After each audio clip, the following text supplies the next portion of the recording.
18ஆம் படி கருப்பசாமி துணை. என் அன்பு பிள்ளையே, இந்த கருப்பசாமி இப்போதே அடிச்சு சொல்றேன். நிச்சயமா இன்னும் சற்று நேரத்திலேயே நீ ஏங்கி காத்திருந்து எதிர்பார்த்த ஒன்று உன் கைகளில் வந்து சேரதான் போகுது. நான் சொன்ன இந்த சந்தோஷமான செய்தியை கேட்டு நீ மகிழ்ச்சியாக காத்திருந்தாலே போதும். உனக்கான இந்த கடைசி வாய்ப்பையும் தவற விடாம நான் கொடுக்கிறத சரியாக பெற்றுக்கொள்வாயா? நான் எந்த சூழ்நிலையிலையும் உன்னை வேணும்னே கஷ்டப்படுத்தவோ காக்க வைக்கவோ மாட்டேன். நீ புலம்புறதையும் கவலைப்படுறதையும் வருத்தப்படுறதையும் பார்த்தாலும் கூட அதுக்குன்னு தக்க நேரம் வரணுங்கிறதுக்காக தான் சரியான தருணத்துக்காக நான் மௌனமாக காத்திருந்தேன் என் செல்லமே.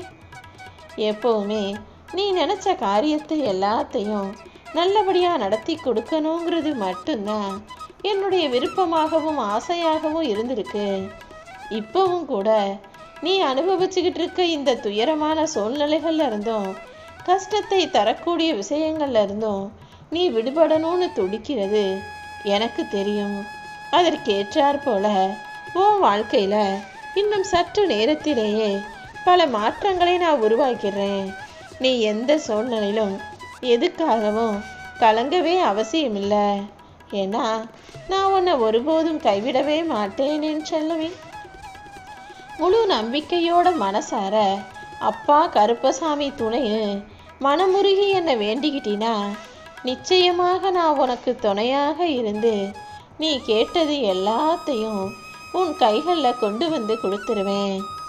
இத்தனை நாளாக துன்பத்தையும் கஷ்டத்தையும் மட்டுமே அனுபவிச்ச உன் வாழ்க்கையில இனிமே நீ கனவுல கூட பார்க்காத இன்பத்தை அனுபவிக்க போற. உன் கவலைகளை எல்லாம் கண்காணாத தூரத்துக்கு நான் துரத்தி அனுப்ப போறேன். நீ உன்னுடைய முயற்சிகளை மட்டும் கைவிட்டுற வேணாம். உன் வாழ்க்கையில நடக்கிறது எல்லாமே நான் தான் உனக்கு நடத்தி கொடுக்குறேன்றதை நீ ஞாபகம் வச்சுக்கோ. எந்த சூழ்நிலையிலும் உனக்காக யார் இல்லாம போனாலும் நான் எப்போதும் உன் கூட உனக்கு துணையாக, எல்லை சாமியாக, கருணை காட்டும் காவல் தெய்வமாக, உன் குலதெய்வமாக, உன் குடும்பத்தை காக்கும் தெய்வமாக உன் கூடவே தான் இருக்கேன். நீ எந்த அளவுக்கு மன வருத்தத்தோடு இருக்கிறன்னு எனக்கு தெரியும்.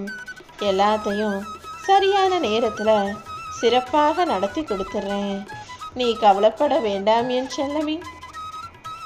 இப்போதைக்கு உன் குடும்பத்தில் நிம்மதி இல்லாமல் நீ தவிக்கிறது எனக்கு தெரியும். ஒரு பிரச்சனை முடிகிறதுக்குள்ளவே இன்னொரு பிரச்சனை ஆரம்பிச்சிடுது.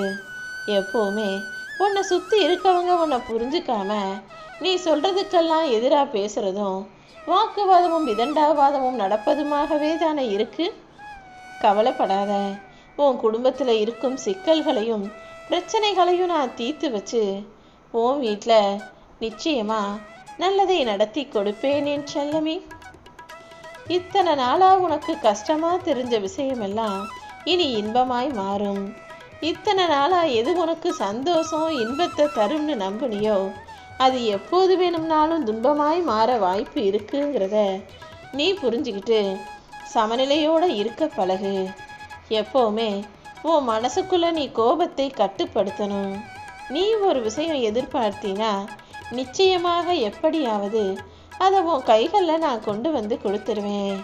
சிரிக்கிறதுக்குன்னு ஒரு சின்ன சந்தர்ப்பம் கிடைச்சாலும் சின்ன வாய்ப்பு கிடைச்சாலும் சிரிப்பை அடக்க வேணாம். நல்லா வாய் விட்டு சிரித்து சந்தோஷமாயிரு. ஆனால் கோபத்தையும் எரிச்சலையும் அடக்கி அது வெளியவே வராத அளவுக்கு மறைஞ்சு காணாமல் போக செய்யு. ஏன்னா கோபம் எப்போ வேணா படலாம், எப்போ வேணா அழுகலாம்.